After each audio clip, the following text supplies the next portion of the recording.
अस्सलाम वालेकुम, welcome back. उम्मीद करता हूँ सब ठीक ठाक और खैरियत से। अच्छा, ये हमारे GIC2 रिस्क असेसमेंट रिपोर्ट का पार्ट 2 है। जैसे कि आप सबको पता है कि पार्ट 1 में हमने सेक्शन 2 तक पढ़ा था, या सेक्शन 2 तक हमने डिस्कस किया था, जिसमें मैंने जस्ट एक ही हैज़र्ड जो है ना वो आपको समझाने के लिए लिखा हुआ था और आपको समझाया था। और मैंने बताया था कि इसमें टोटल 10 हैज़र्ड्स आपने लिखने। तो मैंने समझाने के लिए जस्ट एक हैज़र्ड लिखा हुआ था और बाकी आपको हैज़र्ड कैटेगरीज़ के बारे में बताया था कि आप कौन से हैज़र्ड्स की कैटेगरी लिख सकते हैं और किस तरह लिख सकते हैं। होप आपने वो वीडियो देख के समझ गए होंगे कि किस तरह आपने अपने सेक्शन 2 को कंप्लीट करना है। तो अभी हम सेक्शन नंबर 3 की तरफ आते हैं। इसमें हम आपको बताएंगे कि सेक्शन 3 के किस तरह आपको मार्क्स मिलेंगे और कितने मार्क्स मिलेंगे और आपने इसको सॉल्व कैसे करना है। तो सेक्शन 3 हमारे पास है, जैसे कि IG2 में हमारे पास 3 जो हैज़र्ड्स थे हमने वो प्रायोरिटाइज़ करने थे। उसके बारे में हमने लीगल, फाइनेंशियल और मॉरल रीज़न का बताना था। तो इस रिपोर्ट में यानी कि GIC2 रिपोर्ट में, जो कि मार्च से ऑनवर्ड अप्लाई होगा, इसमें जस्ट हम एक ही हैज़र्ड जो है ना वो प्रायोरिटाइज़ करेंगे और उसके legal reasons, financial reasons, moral reasons के बारे में और जनरल रीजन के बारे में डिस्कस करेंगे। तो इस सेक्शन में, इस फुल सेक्शन में आपने 350 से लेकर यानी 350 से लेकर 450 तक के वर्ड्स में इसको सॉल्व करना है। इसमें से अगर आप एक्सीड भी करते हैं तो इस पर कोई मतलब पाबंदी नहीं है, इसमें कोई रिस्क नहीं है। तो सबसे पहले जब आप सेक्शन नंबर 2 कंप्लीट करेंगे हैज़र्ड्स का, उसमें जब आप 10 हैज़र्ड लिखेंगे उसमें से एक आप कोई भी प्रायोरिटाइज कर सकते हैं, जो आपको लगे कि इसको प्रायोरिटाइज करना चाहिए। प्रायोरिटाइज का मतलब है कि उसमें से हम वो हैज़र्ड देखेंगे जो कि हमारे ऑर्गेनाइजेशन के लिए या हमारे वर्क प्लेस के लिए ज़्यादा ख़तरनाक साबित हो सकते हैं। तो उसको हम क्या करते हैं, प्रायोरिटाइज करते हैं, यानी उसको ज़्यादा अहमियत देते हैं कि इस पर ज़्यादा काम करनी चाहिए, या इसको मतलब इसके इसके ऊपर जो कंट्रोल मेजर है वो ज़्यादा, या इस पर फोकस करना चाहिए। तो मैंने तो इसमें एक ही हैज़र्ड लिखा हुआ है जस्ट आपको समझाने के लिए, तो मैं यही प्रायोरिटाइज़ करूँगा। अच्छा, तो प्रायोरिटाइज़ मैंने किया है, जैसे कि मैंने वर्क एट हाइट का लिखा हुआ था तो इसी को मैं प्रायोरिटाइज़ कर दूँ। आपने अगर 10 हैज़र्ड लिखने हैं ना, मतलब आप 10 ही लिखेंगे, ज़ाहिर-सी बात है, तो उसमें से आप कोई भी प्रायोरिटाइज़ कर सकते हैं। जैसे कि यहाँ पे मैंने प्रायोरिटाइज़ किया हुआ है work at height on scaffolding, सही है। तो मेरे पास तो एक ही वर्क एट हाइट मैंने लिखा हुआ है, तो इसको ही मैं प्रायोरिटाइज़ करता हूँ। अच्छा, यहाँ पे जस्ट आप नाम ही लिख सकते हैं, ज़रूरी नहीं है कि ये मैंने लिखा हुआ है, ये जस्ट आपको समझाने के लिए लिखा हुआ है। आप जस्ट नाम भी लिख सकते हैं वर्क एट हाइट, सही है। आप उसमें से अगर आपने हैज़ार्डस सब्सटेंस लिखा हुआ है, वर्क इक्विपमेंट एंड मशीनरीज लिखा हुआ है, या आपने नॉइस का लिखा हुआ है, जो भी आपने लिखा हुआ है उसमें से आप कोई भी प्रायोरिटाइज़ कर सकते हैं। जैसे कि मेरे ऑर्गेनाइजेशन के हिसाब से, या जहाँ पे मैंने रिस्क असेसमेंट बनाई है उसके हिसाब से, जिस अभी फ़िलहाल के लिए यानी आपको समझाने के लिए मैंने जस्ट एक ही हैज़र्ड लिखा हुआ है जिसको मैं प्रायोरिटाइज़ करूँगा, जो कि हमारे पास था work at height. The hazard prioritise for management is work at height on scaffolding, where there is a significant risk of worker falling from height during the construction activities such as brickwork, plastering, and framework on the upper floor of the 7 story building। तो ये मैंने prioritise किया हुआ है। अभी इसके कोई marks नहीं है। जब आप कोई हैज़र्ड लिखते हैं, जैसे कि वर्क एट हाइट आप लिखते हैं, तो इसका आपको कोई मार्क नहीं मिलेगा। लेकिन आगे जाने के लिए आपको इसको लाजमी तौर पर लिखना होगा, क्योंकि फिर आपको उसकी legal reason, moral reason, business और financial reasons for prioritising this hazards, और साथ में आपने जनरल रीजन भी लिखने होते हैं। अच्छा, तो 3.2 में हमारे पास है legal reasons for prioritising this hazards, यानी कि जो हैज़र्ड्स आपने प्रायोरिटाइज किया हुआ है इसकी लीगल क्या रीज़न्स है, यानी कानून इसके बारे में क्या कहता है या कानूनी क्या हैसियत है इसकी। तो इसमें मैंने लिखा हुआ है कि जैसे कि आप सबको पता है कि एम्प्लॉयर की ये रिस्पॉन्सिबिलिटी होती है या employer have a legal duty. अगर आपने आईएलओ यानी इंटरनेशनल लेबर ऑर्गेनाइजेशन के कन्वेंशन और रिकमेंडेशन पढ़े हो तो उसमें आपने देखे होंगे कि एम्प्लॉयर की रिस्पॉन्सिबिलिटीज़ और एम्प्लॉयज़ की रिस्पॉन्सिबिलिटीज़ लिखे हैं जो कि कोर्स का हिस्सा है IG1 के एलिमेंट नंबर 1 में, अगर आपने कोर्स में पढ़ा होगा। तो उसमें C155 यानी कन्वेंशन C155 में एम्प्लॉयर की रिस्पॉन्सिबिलिटीज़ है कि उन्होंने अपने वर्कर्स को जो वर्क प्लेस है वो सेफ प्रोवाइड करना है, उसके लिए उन्होंने जो है ना वो जो पीपीज़ वगैरह है वो प्रोवाइड करनी है। इसमें इस तरह की कुछ रिस्पॉन्सिबिलिटीज़ एम्प्लॉयर के दे। तो यहाँ पे मैंने लिखा हुआ है इसके 2 मार्क्स आपको मिलेंगे। अगर आप यहाँ पे देखें तो मैंने मतलब 2 पैराग्राफ में इसको लिखा हुआ है ताकि जो असेसर है जो मेरा रिपोर्ट चेक करेगा, जो असेसर है उनको ये लगे कि इनको इस चीज़ की समझ है। यानी कि मैंने 2 में इसमें ताकि मुझे 1 नंबर इसका मिले और 1 नंबर मुझे इसका मिले। 2 नंबर मुझे मिल जाएँगे। अच्छा, तो employer have a legal duty to provide a safe place और a safe place and to a safe workplace and to reduce risks so for as reasonable practicable। यानी कि ये एम्प्लॉयर की रिस्पॉन्सिबिलिटी है कि वो अपने वर्कर्स को सेफ प्लेस प्रोवाइड करे। जिस तरह यहाँ पे आपने इसको लाजमी तौर पर मेंशन करना है कि ये कौन कह रहा है, आईएलओ की convention C155 occupational safety and health requires employers to ensure that workplace equipment and work processes and safe and do not pose risk to workers health and safety। यानी कि यहाँ पे जैसे कि अगर आपने पढ़ा होगा आईएलओ एक एम्प्लॉयर को इस चीज़ का पाबंद बनाता है कि वो अपने वर्कर्स को work place equipment and work processes safe provide करे ताकि वर्कर्स के हेल्थ एंड सेफ्टी को कोई खतरा। Failing to control the risk of falls from height would be breach of this duty. कि अगर ये फेल करता है या इसमें वो नाकाम होता है तो ये इसका मतलब है कि वो आईएलओ कन्वेंशन C155 को ब्रेक कर रहा है या उसको वायलेट कर रहा है।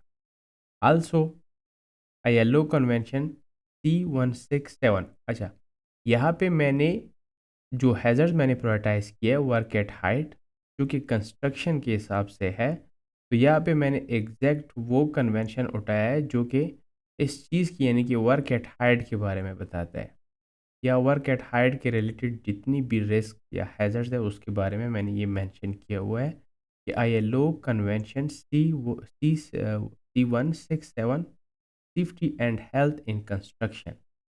ये भी आप इंटरनेट से भी देख सकते हैं, गूगल्स पे आप सर्च करके ये देख सकते हैं। Places a duty on employer to take specific measures to prevent falls from height in construction work including the provision of safe access safe working platform and suitable protective measures. Prioritize this hazards help ensure compliance with these international legal requirements। यानी मैंने इसको एक specific जो convention है वो mention करके फिर उसमें मैंने उसको बताया कि ये कन्वेंशन जो है ना एम्प्लॉयर को इस चीज़ का पाबंद बनाता है यानी कि employers to take specific measures to prevent falls from height in construction including to provision of safe access कि जहाँ पे एम्प्लॉयर पाबंद है कि वो अपने वर्कर्स को सेफ एक्सेस प्रोवाइड करे, सेफ वर्किंग प्लेटफॉर्म प्रोवाइड करे और उसकी जो सूटेबल प्रोटेक्टिव मेजर्स हैं वो अप्लाई करें। यानी कि सेफ वर्किंग प्लेटफॉर्म जैसे कि स्कैफोल्डिंग्स वगैरह है ये सेफ प्रोवाइड करें। अच्छा, प्रायोरिटाइजिंग दिस हैज़र्ड अगर इसको प्रायोरिटाइज करते हैं hazard help ensure compliance with this legal international या इंटरनेशनल लीगल रिक्वायरमेंट। तो ये इनके आपको 2 मार्क्स मिलेंगे। ये मैंने जो मतलब रिस्क असेसमेंट बनाया है ना ये मैंने IG2 का जो गाइडलाइंस है जो निबोश का ऑफिशियल गाइडलाइंस है उनको फॉलो करते हुए बनाया है। तो आपको अगेन मैं कहता हूँ कि आप जब भी रिस्क असेसमेंट रिपोर्ट बनाते हैं ये मैंने पिछली वीडियो में भी बताया था कि आप साथ साथ जो गाइडेंस डॉक्यूमेंट है जहाँ पे आपको एग्जाम्पल के साथ समझाया हुआ है कि आप किस तरीके से आप इनको फॉलो करते हुए अपना रिस्क असेसमेंट रिपोर्ट जो है ना वो कंप्लीट कर सकते हैं। GIC2 risk assessment report. Okay. तो अभी legal reasons for prioritising this hazards के बाद हमारे पास आता है 3.3 में मॉरल रीज़न। अभी ये मैं यहाँ पे क्योंकि वो कोर्स का ऐसा है, ये नहीं डिस्कस कर सकता कि मॉरल रीज़न क्या होता है, लीगल रीज़न क्या होता है, फाइनेंशियल रीज़न क्या होता है। आपने ये ऑलरेडी कोर्स में पढ़ा होगा। तो अभी हमारे पास है moral reason for prioritising this hazard. ये मॉरल रीज़न क्या है इसका, जो मैंने हैज़र्ड्स प्रायोरिटाइज किया हुआ है वर्क एट हाइट। अच्छा, मॉरल रीज़न जनरली आप इसको एक्सप्लेन कर सकते हैं जैसे कि हम सोचते हैं कि कोई भी वर्कर्स आता है वर्क प्लेस पर, वो कमाई के लिए आता है या अर्निंग के लिए आता है, ना कि वो आता है कि वो इंजर्ड हो जाए। कि जब भी वो इंजर्ड होता है, कई फैमिली में ऐसे मेंबर्स होते हैं जो कि पूरी जो फैमिली होती है ना वो उसके ऊपर डिपेंड होती है। यानी कि वो अगर इंजर्ड होता है, मीन्स कि वो डिसेबल होता है, तो उसकी पूरी फैमिली जो है ना वो इफ़ेक्ट होती है। तो ये हमारे पास है, the organisation has a moral responsibility to protect workers from serious harm while working at height. यहाँ पे मैंने वर्किंग एट हाइट इसलिए मेंशन किया हुआ है क्योंकि मैंने ये हैज़र्ड्स प्रायोरिटाइज किया है। बाकी ऑर्गेनाइजेशन की मॉरल ये रिस्पॉन्सिबिलिटी होती है कि वो अपने वर्कर्स को प्रोटेक्ट करे सीरियस हार्म या इंजरी से, जैसे कि वर्क एट हाइट है। As a fall from scaffolding could result in a life changing injuries और डेथ। कि अगर स्कैफोल्डिंग से, यहाँ पे मैं स्पेसिफिकली इसलिए जा रहा हूँ क्योंकि मैंने जो चीज़ प्रायोरिटाइज़ की है, जो हैज़र्ड्स मैंने प्रायोरिटाइज़ की है, मैं उसके हिसाब से यहाँ पे एक्सप्लेन कर रहा हूँ। As fall as a fall from scaffolding, अगर कोई भी बंदा, कोई भी वर्कर स्कैफोल्डिंग से गिर जाता है, could result in a life changing injuries और डेथ। यानी कि उसकी लाइफ में ऐसी इंजरीज आती है जिसकी उसकी पूरी लाइफ जो है ना वो ख़राब हो सकती है, इवन कि वो मर भी सकते हैं, उनकी डेथ भी हो सकती है। Workers should not be expose to such high risk simply to complete construction task. कि जो वर्कर्स है उसको इस तरह के रिस्क के साथ एक्सपोज या रिस्क के सामने एक्सपोज नहीं होनी चाहिए कंप्लीशन कंस्ट्रक्शन टास्क तक, यानी कि स्कैफोल्डिंग को कंप्लीट करने तक। आल्सो यहाँ पे भी आपको इनकी 2 ही मार्क्स मिलेंगे, जैसे कि ऊपर मेंशन है यहाँ पे। सही है। तो इस तरीके से अगेन मैंने इसको 2 पैराग्राफ में लिखा हुआ है ताकि मुझे पूरी की पूरी 2 मार्क्स इनके मिले। Also a fall from height could have a devastating impact not only on the injured worker but also on their family and dependent.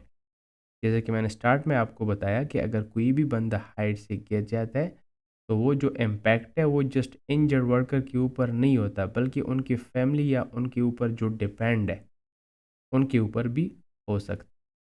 who may suffer emotional and financial hardship. Prioritizing this hazard demonstrates that the organization values human life। कि अगर मतलब मैंने इसको prioritise किया या prioritise this hazard, वो क्या करता है, इसका मतलब ये है या इस चीज़ को ये ज़ाहिर करता है कि जो ऑर्गेनाइजेशन है वो ह्यूमन लाइफ को वैल्यू देता है, dignity and well being above productivity और cost.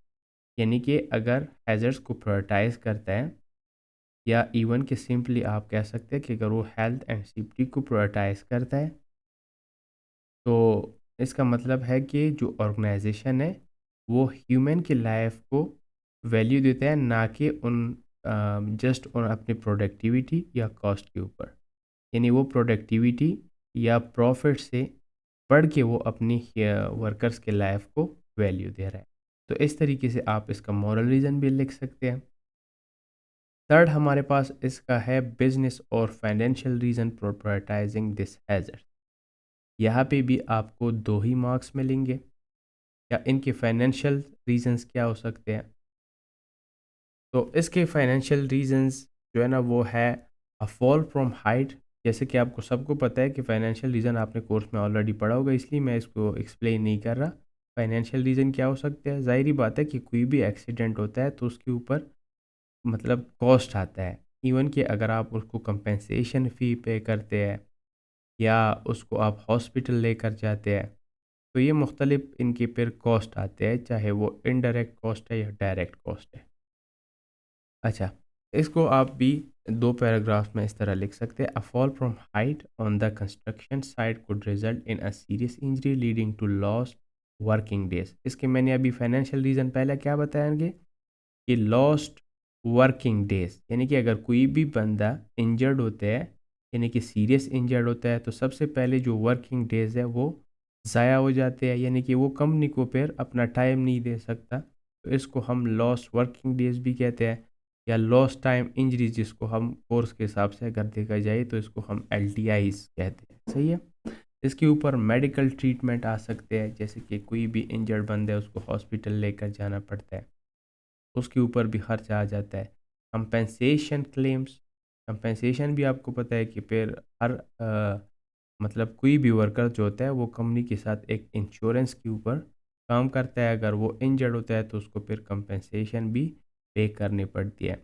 And possible legal expenses भी हो सकते हैं, कि मतलब अगर वो कोई कोर्ट जाता है या कंपनी के अगेंस्ट कोई भी केस फाइल करता है, such as an incident can also cause work stoppages while investigation or carried out। कि अगर वो कोई भी कोर्ट जाता है या कोई भी केस करता है ऑर्गेनाइजेशन के ऊपर, तो वो क्या कहता है, मतलब उस टाइम इन्वेस्टिगेशन के दौरान जो कंपनी है वो काम नहीं कर सकती, क्योंकि ज़ाहिरी बात है उसको फिर मतलब गवर्नमेंट को या कोर्ट को टाइम देनी होती है, resulting in delays to project schedule increasing overall cost. यानी कि इसकी वजह से फिर क्या हो सकता है, जो प्रोजेक्ट्स के डेडलाइन होते हैं वो डिले होते हैं, जिसकी वजह से इनका जो कॉस्ट है ना, वो यानी कि डायरेक्टली या इनडायरेक्टली उस कंपनी को कॉस्ट वो फिर मतलब फेस करने होते हैं।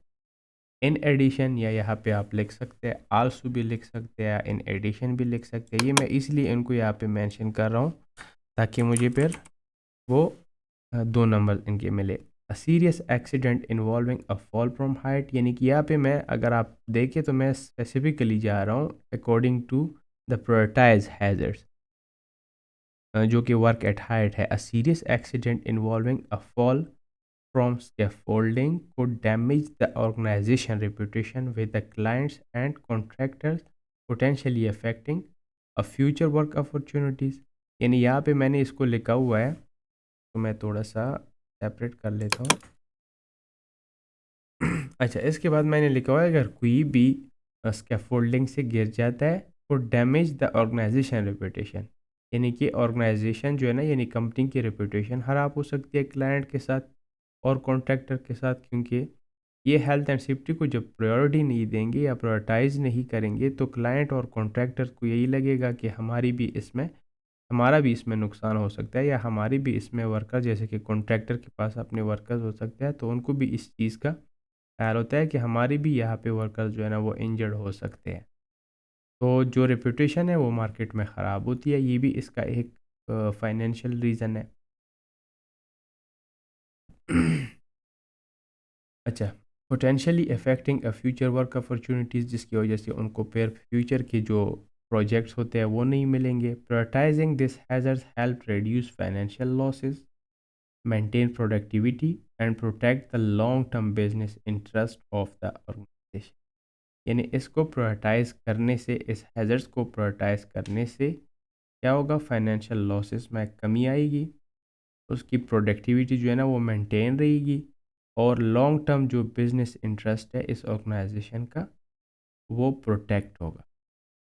तो इस तरीके से आप इसका बिजनेस और फाइनेंशियल रीज़न लिख सकते हैं। फिर हमारे पास यहाँ आ जाता है 3.5 general reasons for prioritising this hazard. इसके आपको 4 मार्क्स मिलेंगे अगर आप सही तरीके से इनको लिखेंगे।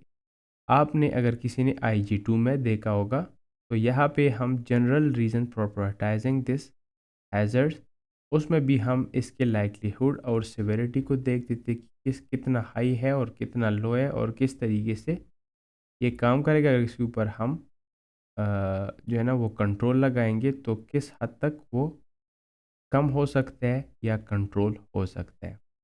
तो इसके आपको 4 मार्क्स मिलेंगे। इसी वजह से मैंने इसको यहाँ पे अगर आप देखें तो 4 पॉइंट्स की शक्ल में लिखा हुआ है। सबसे पहले इसकी जनरल रीज़न लिखेंगे, the severity of harm from fall while working on scaffolding is very high. as it could result in a serious injury such as a fracture, head injuries और fatal injuries। आपने इसमें अगर IG2 में देखा होगा तो यहाँ पे उनको बतानी होती थी कि ये कितनी हाई है और इसमें से किस तरह की जो इंजरीज है ना वो हो सकती है, या क्या इनकी सिविरिटी हो सकती है, या क्या आउटकम्स इनके हो सकते हैं। तो यहाँ पे मैंने बताया कि इनकी जो सिविरिटी है यानी कि आउटकम्स है, सही है, ये हाई है। अगर ये एक्सीडेंट हो जाता है तो इसकी क्या हो सकती है, मतलब कुड रिजल्ट सीरियस इंजरीज हो सकती है जिसमें फ्रैक्चर्स, हेड इंजरीज और फैटल इंजरीज हो सकते हैं। अभी इसका लाइकलीहुड यानी कि जो चांसेस है, the likelihood of harm is increase because worker regularly carry out. अच्छा, सबसे पहले अगर आपको लाइकलीहुड का नहीं पता होगा ना तो फिर आप इस चीज़ को नहीं समझेंगे कि यहाँ पे क्या लिखा हुआ है। लाइकलीहुड असल में जब हम रिस्क को देखते हैं या जब हम रिस्क को कहीं भी जाके ना, जब हम रिस्क को इवन कि अगर आप रिस्क की एक्सप्लेनेशन या डेफिनेशन भी देखें ना तो रिस्क दो चीज़ों से बनी है, लाइकलीहुड और सेवेरिटी से। Mean likelihood multiply by severity is equal to risk, यानी कि risk is the combination of likelihood and severity. Likelihood क्या है कि उस एक्सीडेंट के होने के कितने चांसेस होते हैं और अगर वो हो जाता है तो उनकी आउटकम्स क्या आ सकते हैं, उनका सिविरिटी क्या होता है। तो इसको अच्छा वो खैर मैंने आपको पहले भी बताया कि वो कोर्स का ऐसा है जो कि आप ऑलरेडी पढ़ चुके होंगे या आप पढ़ रहे होंगे।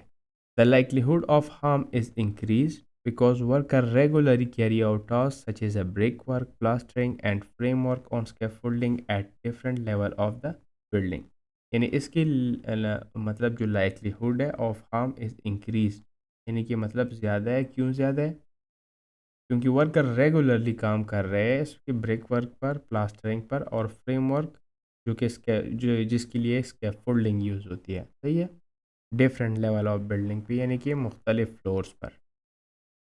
अभी exposure to this hazard to this hazard is high as multiple workers use scaffolding daily and work for extended periods at height during a normal site operation। इसका मैंने बताया कि expose to this hazard is high, यानी कि मतलब ज़्यादातर workers जो है ना वो एक्सपोज होते हैं डेली, यानी कि डेली रूटीन के हिसाब से, क्योंकि multiple workers use scaffolding daily, यानी कि डेली यूज़ कर रहे हैं ना, क्योंकि वर्क एट हाइट यानी कि वो अगर प्लास्टर करेंगे या वो जहाँ पे ऊपर हमने लिखा हुआ है फ्रेम वर्क का काम करेंगे, प्लास्टरिंग करेंगे या ब्रेक वर्क करेंगे, तो उसके लिए जो स्कैफोल्डिंग है वो डेली तौर पर यूज़ होगा for extended period at high during the normal side operation. इसके बाद है there is also a risk of other workers below the scaffolding. ये उन वर्कर्स के लिए भी एक खतरा है जो स्कैफोल्डिंग के नीचे काम कर रहे हैं। एज अ फॉलिंग पर्सन और material could cause serious injury, कि अगर टू अदर वर्कर और पासिंग अंडरनीथ, कि ये उन वर्कर्स के लिए भी ख़तरा है जो कि स्कैफोल्डिंग के नीचे काम करता है, क्योंकि अगर ऊपर से कोई बंदा या कोई मटेरियल या कोई ऑब्जेक्ट गिर जाती है तो नीचे जो वर्कर्स है वो भी उससे इंजर्ड हो सकते हैं। तो ये था हमारे पास general reason for this hazard, for prioritising this hazard. अच्छा, अब इसके बाद कहता है कि how would the further action help reduce the associated risk, यानी इसके साथ जो एसोसिएटेड यानी वर्क एट हाइट जो मैंने प्रायोरिटाइज किया हुआ है इसके रिलेटेड या इससे लिंक जितनी भी हैज़र्ड है वो किस तरह, how would the further action यानी आप मज़ीद किस तरह उसको एक्शन लेके उसको रिड्यूस कर सकते हैं जितनी भी एसोसिएटेड रिस्क।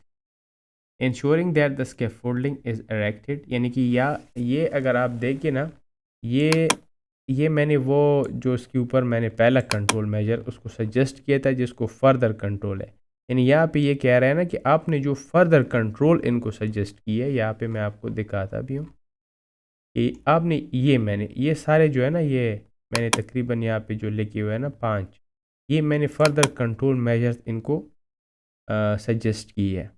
अभी यहाँ पे इस पार्ट में जो अभी पार्ट हम पढ़ रहे हैं ये इसमें ये कह रहा है कि जो फर्दर एक्शन आपने इसको बताए हैं तो ये किस तरह इसको रिड्यूस कर सकते हैं, इसके एसोसिएटेड जो रिस्क है वो किस तरह इसको रिड्यूस कर सकते हैं और कितने हद तक उसको रिड्यूस कर सकते हैं। तो ये मैंने उसको बताया था कि मतलब स्कैफोल्डिंग अगर erected हो, alerted हो and dismantled only by a competent person will reduce the likelihood of structure failure and unsafe platforms, thereby lowering the risk of working falling from height. ये जो मैंने इसको एक कंट्रोल मेजर्स, ये जो फर्दर एक्शन जो मैंने उनको बताया था कि अगर ये सारे जो एक्टिविटीज़ है, यानी कि ये सारे काम अगर यानी कि एरेक्शन या अल्टरेशन या डिसमेंटल अगर एक कॉम्पिटेंट पर्सन करेगा। कॉम्पिटेंट पर्सन कौन होता है? जिनके पास नॉलेज होती है। जैसे कि स्कैफोल्डर के पास एक अपनी एक सर्टिफिकेट या डिप्लोमा आप कह सकते हैं, जिसको हम स्कैफोल्डर कहते हैं।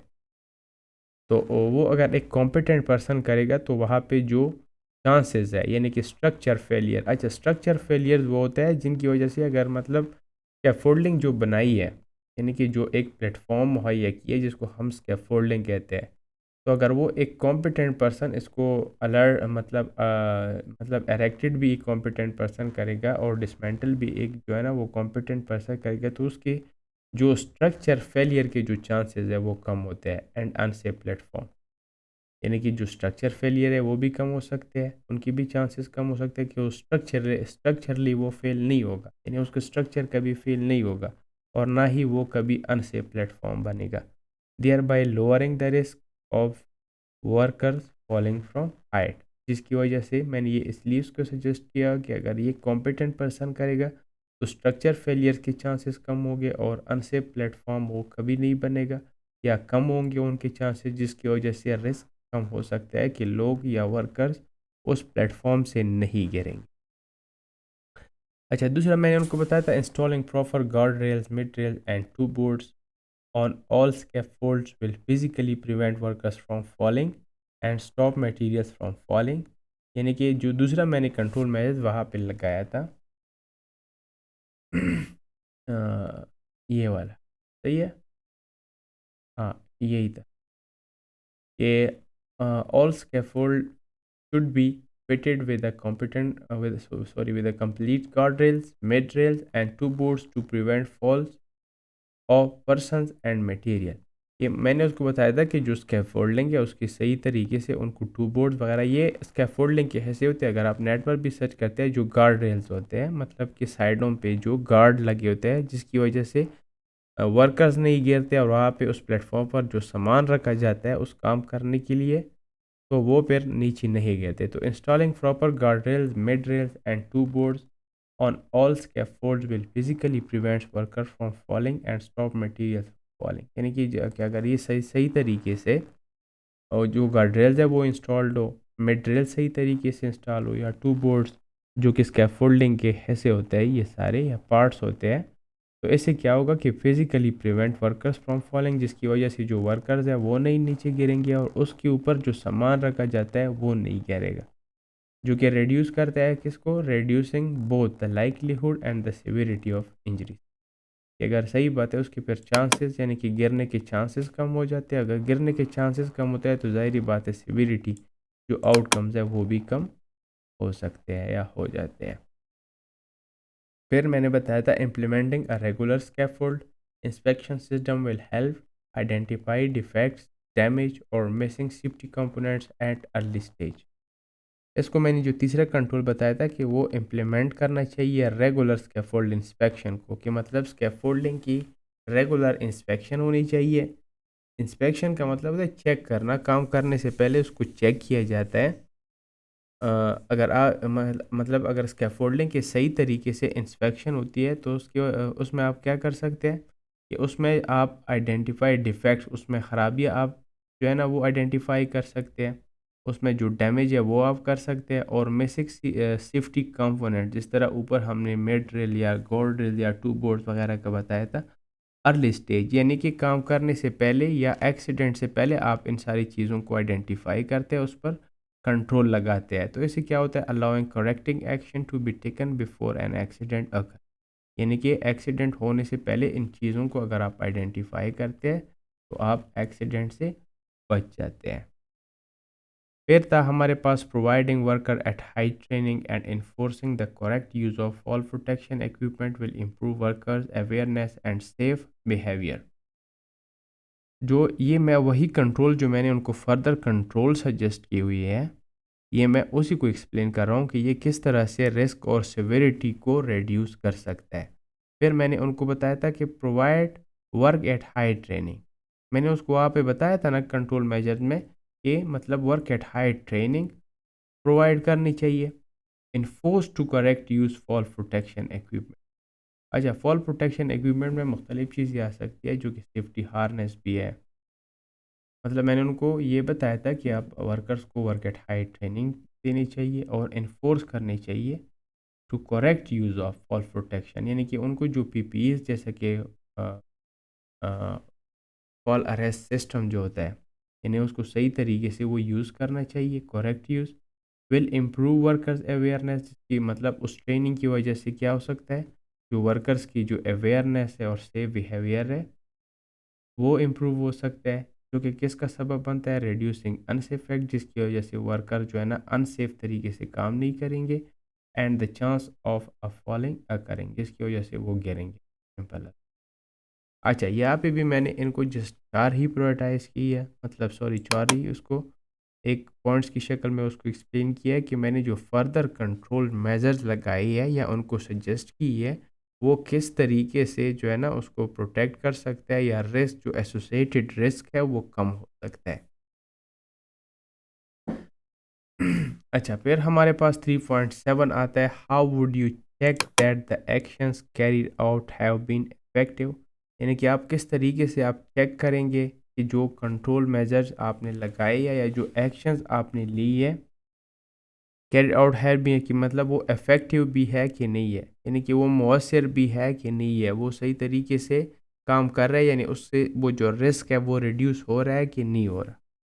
तो आप इसको यहाँ पे बताते हैं कि रेगुलर साइट सेफ्टी इंस्पेक्शन, यानी कि वो किस तरह आप चेक करेंगे, वो कह रहा है यहाँ पे ये जो निबोश की जो requirement, regular site safety inspection and scaffold inspection would be carried out by the safety officer and supervisor to confirm that, कि मैंने यहाँ पे उनको बताया है कि regular safety inspection and scaffold inspection would be carried out by, कौन करेगा ये जो इंस्पेक्शन है, सेफ्टी ऑफिसर एंड सुपरवाइजर, जिसमें उस चीज़ को कंफर्म करेगा to confirm that guard rails, toe boards and safe access arrangements are in place and maintain.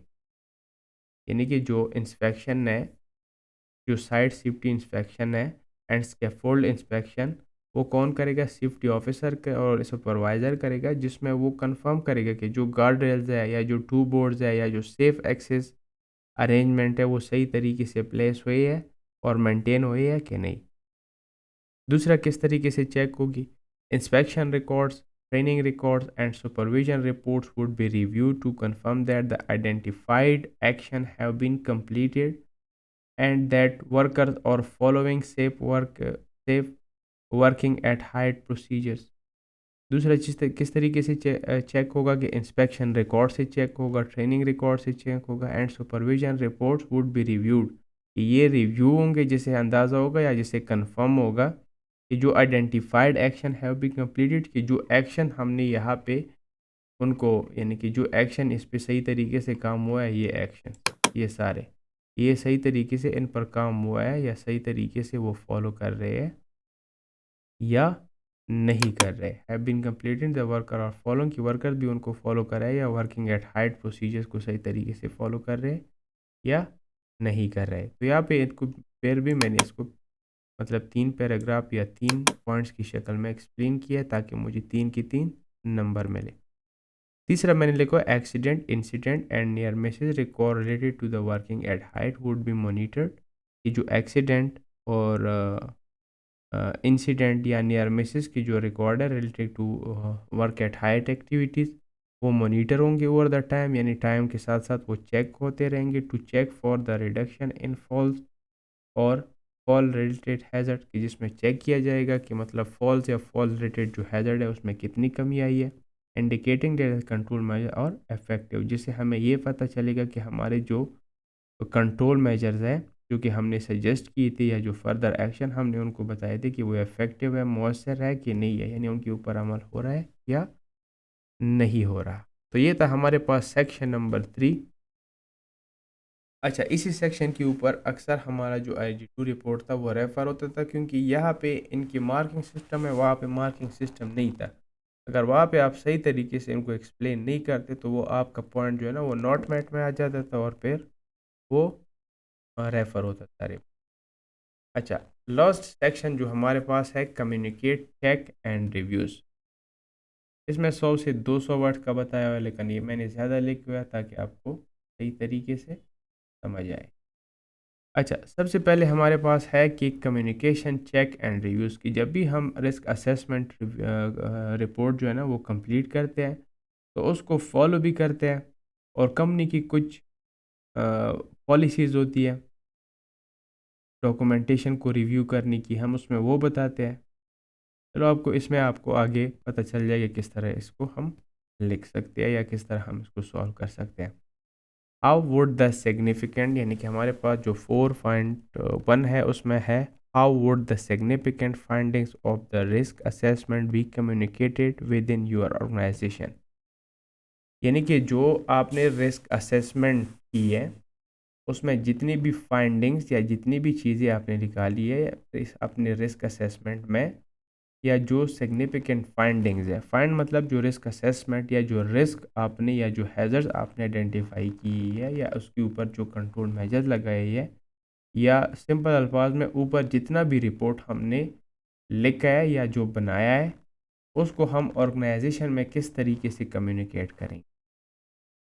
ज़ाहिर बात है, जब आपका रिस्क असेसमेंट बनता है तो आपको वो कम्युनिकेट भी करना है। कम्युनिकेट तब का इसीलिए करना है क्योंकि उसको फिर इम्प्लीमेंट भी तो करना है ना, अप्लाई भी तो करना है ताकि उसके ऊपर यानी उसको अमल में लाया जाए।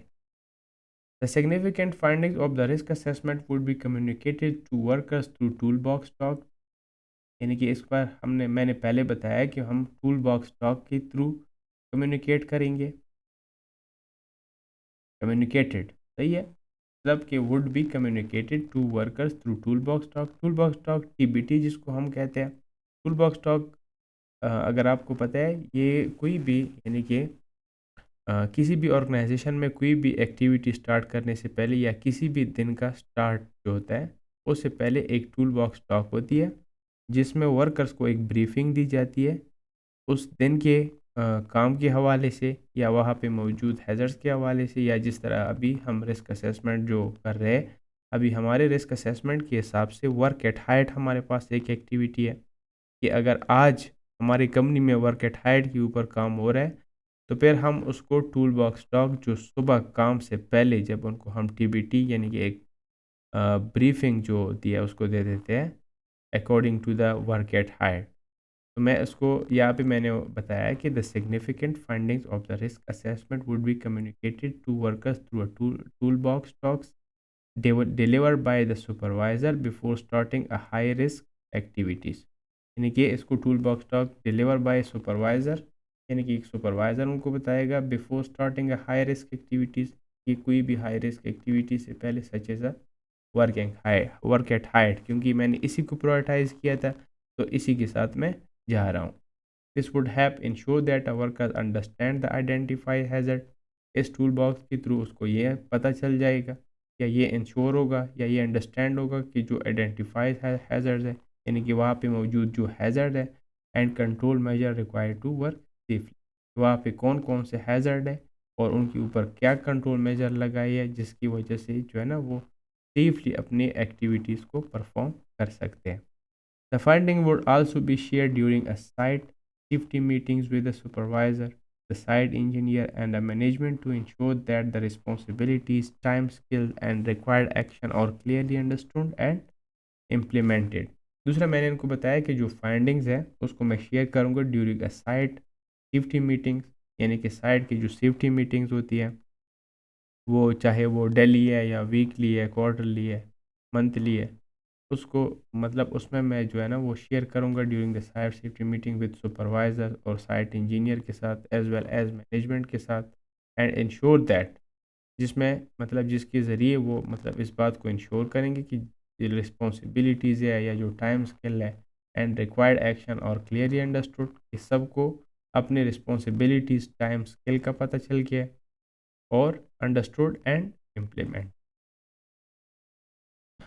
अच्छा इनकी भी 3 मार्क्स है, तो इसको मैंने आल्सो की risk assessment findings and control measures would be displayed on the notice board. उसके बाद मैंने बताया कि ये जो रिस्क असेसमेंट की फाइंडिंग्स है या कंट्रोल मेजर्स है उसको डिस्प्ले करेंगे नोटिस बोर्ड पर, and included in a site safety documentation, यानी इसको साइट सेफ्टी डॉक्यूमेंटेशन में भी इसको जो है ना वो इंक्लूड करेंगे। साइट सेफ्टी डॉक्यूमेंटेशन में भी मुख्तलिफ चीज़ें आ जाती है, जैसे कि सेफ सिस्टम ऑफ वर्क है, SSOW, वर्क परमिट जो कि एक स्पेसिफिक एक्टिविटीज़ के लिए इशू होता है, वर्क एट हाइट के लिए भी परमिट इशू होता है, सही है। Such as a method statement and permit work system to ensure ongoing awareness workers contractor as well as adviser. So hope you will understand this word also, which is 4.1. Okay, now हम discuss करते हैं 4.2 को। How would you check that the action on risk assessment have been carried out, यानी कि उसके बाद आप किस तरीके से चेक करेंगे कि जो एक्शंस आपने ली है रिस्क असेसमेंट में उसके ऊपर अमल भी हुई है, उसके ऊपर अमल भी हुआ है कि नहीं। Progress on the action identified in the risk assessment will be monitored by including them in a site safety inspection report and action tracking logs। यानी कि मतलब इसको मॉनिटर किया जाएगा साइट सेफ्टी इंस्पेक्शन के थ्रू, यानी उनके रिपोर्ट्स के थ्रू, जिसमें रिपोर्ट्स में हम चेक करेंगे कि किस तरीके से इसके ऊपर अमल हुआ है या नहीं हुआ है। And action tracking logs, logs का मतलब आप बुक्स भी कह सकते हैं, ये जो ट्रैकिंग सिस्टम कंपनीज के अंदर होता है उसके थ्रू हम चेक करेंगे। Which would be reviewed regularly by the safety officer and site management to ensure action are completed with the agreed time scale.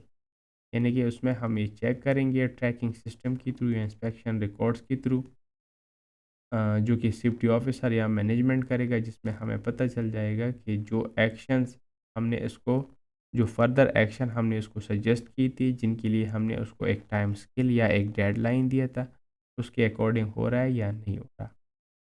Again इसके 2 मार्क्स है, तो मैंने उसको 2 पार्ट्स में या कि 2 पैराग्राफ्स में, या आप कह सकते हैं कि 2 पॉइंट्स में मैंने उसको बताया है, सही है।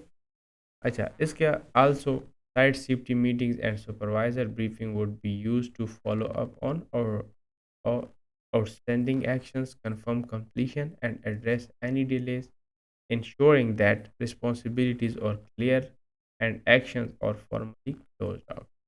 इसको मैंने दो, यानी कि इसमें हमने कि किस तरीके से आप इसको चेक कर सकते हैं, तो मैंने इसको पहले ही बताया। दूसरा मैंने उसको बताया कि जो साइट सेफ्टी मीटिंग्स है, supervisor meeting would use to follow on standing action, जिसमें हम चेक करेंगे यानी कंफर्म कंप्लीशन चेक करेंगे, और उसमें अगर कोई डिले आता है तो वो हम चेक करेंगे, सही है। इंश्योरिंग दैट रिस्पॉन्सिबिलिटीज और clear and action formally close. तो इस तरीके से आप ये पार्ट भी लिख सकते हैं। फिर हमारे पास आता है जिसका जस्ट एक ही मार्क है, when would you review the risk assessment.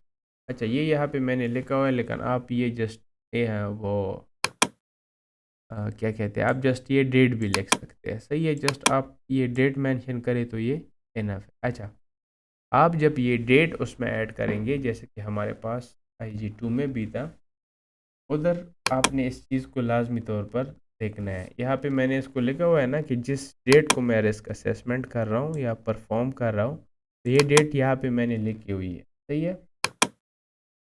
जब भी आप ये डेट लिखेंगे, ये जैसे कि मैंने यहाँ पे 30 अप्रैल लिखा हुआ है, तो अगर ये 1 साल बाद, ये नीचे मैं आपको समझाऊंगा, ये मैंने 30 अप्रैल लिखा हुआ है। अच्छा, 30 अप्रैल मैंने क्यों लिखा हुआ है, यहाँ पे ये है ना when would you review the risk assessment. पहली बात मैं आपको ये बताऊं कि कोई भी डॉक्यूमेंट है ना, वो एक पैसेज ऑफ टाइम के बाद उसको रिव्यू किया जाता है।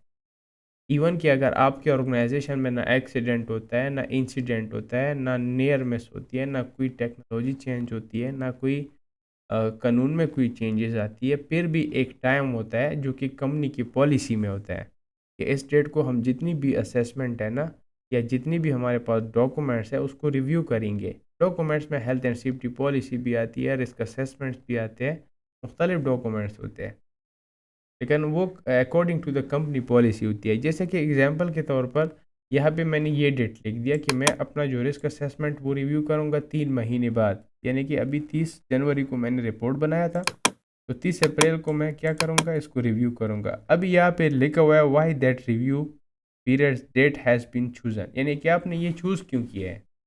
तो अभी यहाँ पे हमें अंदाज़ा होगा कि मैंने क्यों चूज़ किया है।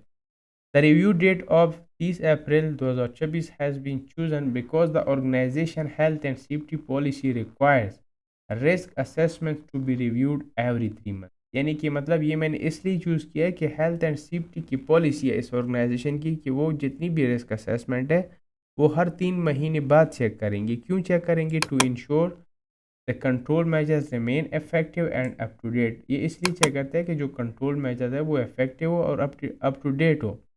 This period allowed sufficient time for the identified action to be implemented and monitored before reviewing their effectiveness। एक तो मैंने इनको ये बता दिया। दूसरा, an earlier review would be necessary, ये तो लाजमी तौर पर बताना होता है ना। अर्लियर रिव्यू का मतलब ये होता है कि जो मैंने डेट सजेस्ट की हुई है 30 अप्रैल, इससे पहले भी ये रिस्क असेसमेंट रिव्यू होगी। अगर इसमें से क्या होगा, and earlier review would be necessary if there is a work place accident और इंसिडेंट। मतलब ये इससे पहले भी, यानी कि जो डेट मैंने मेंशन किया ये इससे पहले भी रिव्यू हो सकता है कि अगर वर्क प्लेस में कोई एक्सीडेंट या इंसिडेंट होता है। चेंजेस इन लीगल रिक्वायरमेंट, यानी कि मतलब कानून में कोई चेंजेस आती है। इन्फोर्समेंट एक्शन बाय अथॉरिटीज़ की अगर मतलब अथॉरिटीज़ की तरफ से कोई एक्शन आती है, enforcement action. Changes in management structure कि अगर मतलब किसी बंदे ने यानी कि ये रिस्क असेसमेंट की है, वो इस कंपनी को छोड़कर चला गया या उनकी प्रमोशन हो गई, तभी ये रिस्क असेसमेंट जो है ना वो रिव्यू होगा। और the introduction of new equipment process or technology that could affect the level of risk on site. अच्छा, ये चीज़ें क्यों होती है ये आप सबको पता होगा कि अगर आप जब रिस्क असेसमेंट बनाते हैं, कोई एक्सीडेंट होता है या इंसिडेंट होता है, तो ज़ाहिर बात है कि जो एक्शन आपने लगाए थे वो इफ़ेक्टिव नहीं थे, वो फेल हो गए, तो तभी वो एक्सीडेंट हुआ है ना। तो लाजमी तौर पर आप रिव्यू करेंगे कि क्या गलती होती है हमसे की वजह से वो, या लीगल रिक्वायरमेंट में कोई चेंजेस आती है, मतलब कि कानून में कोई चेंजेस आती है। ये भी आपने कोर्स में पढ़ा होगा कि जब भी हम रिस्क असेसमेंट बनाते हैं तो हम अपने कानून को भी देखते हैं साथ साथ, कि हम मतलब कानून के दायरे में अंदर रह के ही काम करते हैं या रिस्क असेसमेंट बनाते हैं। तो अगर ये चेंज होती है, इन्फोर्समेंट एक्शन बाय अथॉरिटीज़। अच्छा, इन्फोर्समेंट एक्शन तब होता है जब आप कोई लॉ ब्रेक करते हैं।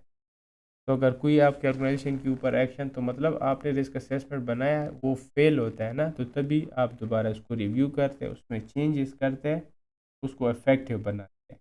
मैनेजमेंट स्ट्रक्चर में जब चेंजेस होती है, यानी कि जिस बंदे ने ये रिस्क असेसमेंट बनाया है या जिस बंदे ने ये परफॉर्म किया है, अगर वो इस कंपनी को छोड़कर चला गया, या वो पहले सुपरवाइज़र था अब वो मैनेजर है, या वो पहले सेफ्टी ऑफिसर था अभी सुपरवाइज़र है, तो अगर स्ट्रक्चर में भी कोई चेंज हुए लाजमी तौर पर इसको रिव्यू रिव्यू करेंगे। यानी कि अगर इसका जो एक पैसेज ऑफ टाइम हमने दिया था 30 अप्रैल से पहले।